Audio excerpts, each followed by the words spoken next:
बिहार के सिवान में पत्रकार राजदेव रंजन की हत्या में बाहुबली नेता शहाबुद्दीन पर शक जताया जा रहा है। करीब 2 साल पहले बिहार पुलिस की स्पेशल ब्रांच ने एक रिपोर्ट जारी की थी। रिपोर्ट के मुताबिक सिवान जेल से 22 लोगों की एक हिट लिस्ट जारी की गई थी। सिवान जेल में ही पूर्व सांसद शहाबुद्दीन बंद है। कहा जा रहा है कि 22 लोगों की हिट लिस्ट में पत्रकार राजदेव रंजन 12वें नंबर पर थे। पुलिस ने राजदेव की हत्या में जिन 3 लोगों को हिरासत में लिया है, उनमें से उपेंद्र सिंह बाहुबली नेता शहाबुद्दीन का शार्प शूटर है। सूत्रों के मुताबिक उपेंद्र ने कुछ दिन पहले राजदेव को धमकी दी थी। जो जांच है वो अपना प्रोफेशनली पुलिस कर रही है, निश्चित रूप से सॉल्व करेंगे। हम लोग पहले दिन से कह रहे हैं। राजदेव की हत्या के विरोध में बीजेपी ने पूरे राज्य में विरोध प्रदर्शन किया, सीबीआई से जांच की मांग की। हम सब लोगों की मांग है कि इस हत्याकांड की जांच सीबीआई से कराई जाए। बीजेपी के लोग तो जो है वो एक तरह से लंबी चौड़ी गप्पे मार रहे हैं। एक हिंदी अखबार के ब्यूरो चीफ राजदेव रंजन की हत्या शुक्रवार शाम की गई थी। 45 साल के पत्रकार राजदेव रंजन सिवान के अपराधियों और दबंगों के खिलाफ लंबे समय से लिख रहे थे। राजदेव रंजन को कई बार धमकी मिल चुकी थी, कई बार उनसे बदसलूकी भी हुई थी। 2003 में पटना में कुणाल कुमार नाम के पत्रकार की हत्या हुई थी। उसके पीछे भी शहाबुद्दीन का हाथ होने का खुलासा हुआ है। बिहार में कानून व्यवस्था पर सवाल उठ रहे हैं। इस सबसे बेपरवाह बिहार के स्वास्थ्य मंत्री और लालू प्रसाद यादव के बेटे तेज प्रताप मौज मस्ती में डूबे हैं। बिहार के बेहटा में वाटर पार्क में स्विमिंग कर रहे ये हैं स्वास्थ्य मंत्री तेज प्रताप यादव। साथ में मौजूद हैं तेज प्रताप यादव के कुछ दोस्त। तेज प्रताप करीब 2 घंटे तक वाटर पार्क में इसी तरह मस्ती करते रहे। तेज प्रताप अपनी सरकारी गाड़ी से वाटर पार्क गए।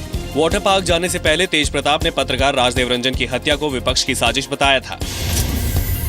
हमको तो जहां से लग रहा है कि विरोधियों का इसमें चाल है, सरकार को, महागठबंधन को बदनाम करने के लिए।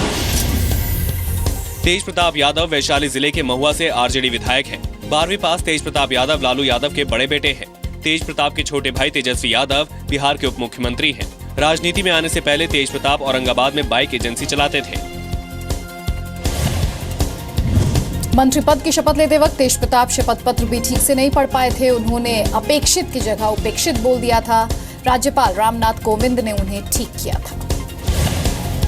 जम्मू कश्मीर के बारामूला में जैश के फिदाइन दस्ते के एक आतंकी को गिरफ्तार किया गया। आतंकी के पास से आधार कार्ड मिलने पर सवाल उठ रहा है। अब्दुल रहमान को शुक्रवार शाम बारामूला के हाजीबल से सेना और पुलिस की ज्वाइंट टीम ने गिरफ्तार किया। रहमान पाकिस्तान के कब्जे वाले कश्मीर का रहने वाला है। जनवरी में रहमान ने 4 आतंकियों के साथ जम्मू कश्मीर में घुसपैठ की थी। रहमान ने जम्मू कश्मीर में अपना आधार कार्ड भी बनवा लिया था, जिसमें उसका नाम शबीर अहमद खान लिखा है।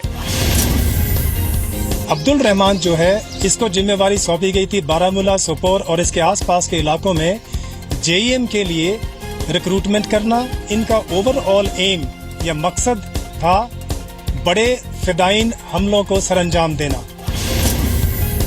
2015 के दौरान जम्मू कश्मीर में आतंकी घुसपैठ की 121 कोशिशें हुई। 33 बार आतंकी घुसपैठ में कामयाब रहे।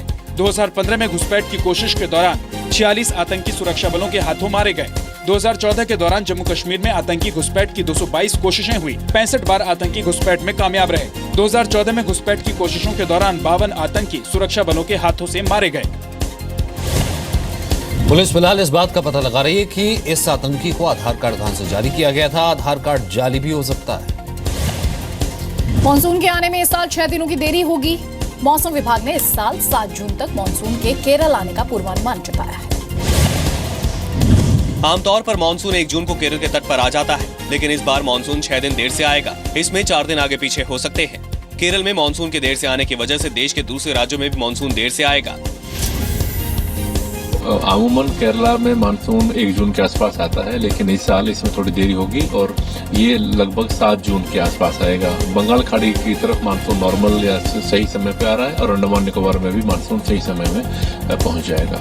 मौसम विभाग का यह भी कहना है कि आने वाले दिनों में दक्षिण भारत के राज्यों में बारिश हो सकती है। पिछले 11 वर्षों के दौरान 10 बार मानसून के आने की तारीख पर मौसम विभाग का पूर्वानुमान सही साबित हुआ है। 2015 में मानसून के आने की तारीख को लेकर मौसम विभाग का पूर्वानुमान गलत निकला था। मौसम विभाग के मुताबिक इस साल मानसून की बारिश सामान्य से 6% ज्यादा होगी। प्राइवेट कंपनी स्काई मैच के मुताबिक मानसून 28 से 30 मई के बीच केरल पहुंचेगा। आज यूपी बोर्ड के नतीजे आ गए। लड़कियों ने कमाल कर दिया। 10वीं और 12वीं के नतीजों में सिर्फ लड़कियों का ही बोलबाला है। टॉप 5 की लिस्ट में सिर्फ लड़कियां हैं। बाराबंकी की साक्षी वर्मा ने 98.20% के साथ 12वीं में टॉप किया। रायबरेली की सौम्या पटेल ने 98.67% के साथ 10वीं में टॉप किया। 12वीं में कुल 87.99% स्टूडेंट्स पास हुए। 12वीं में 92.28% छात्राएं पास हुई, जबकि 84.82% छात्र पास हुए। 10वीं में कुल 87.66% स्टूडेंट्स पास हुए। 10वीं में 91.11% छात्राएं पास रही, जबकि 84.82% छात्र पास रहे। हम सब लड़कियों को कहना चाहते हैं कि वो पढ़ें और इस देश में कुछ करके दिखाएं। यूपी माध्यमिक शिक्षा बोर्ड को दुनिया का सबसे बड़ा शिक्षा बोर्ड बताया जाता है। यूपी माध्यमिक शिक्षा बोर्ड में इस बार 68,21,869 परीक्षार्थी शामिल हुए। 10वीं की परीक्षा में 37,49,977 स्टूडेंट शामिल हुए थे। 12वीं की परीक्षा में 30,71,892 स्टूडेंट शामिल हुए थे। इस बार 2 लाख से ज्यादा परीक्षार्थियों ने बीच में ही परीक्षा छोड़ दी, जिसे अब तक का सबसे बड़ा ड्रॉप आउट बताया जा रहा है। इस बार 8 जिलों में भी परीक्षा केंद्र बनाए गए थे, जेलों में, जहां 269 कैदियों ने इम्तिहान दिया। पश्चिम बंगाल बीजेपी के अध्यक्ष दिलीप घोष जादवपुर यूनिवर्सिटी की छात्राओं पर एक बयान को लेकर विवादों में घिर गए हैं। शनिवार को कोलकाता में एक प्रेस कॉन्फ्रेंस के दौरान दिलीप घोष ने कहा था, जादवपुर यूनिवर्सिटी की लड़कियां स्तरहीन और बेशर्म हैं।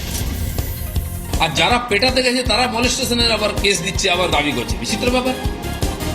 যাদের এত মান সম্মানের ভয় আছে সেই মেয়েগুলো যায় কেন ওখানে? ঠিক তো বেহায়াপন। আর এই ধরনের অভিযোগ করাটা খুবই অংশা নিম্ন স্তরের অভিযোগ। এটা সেই মেয়েগুলি মোটেই সমর্থনযোগ্য নয়, যারা নিজে ইচ্ছা করে কারো গায়ে পড়ছে, অন্যকে দোষ দিচ্ছে গিয়ে।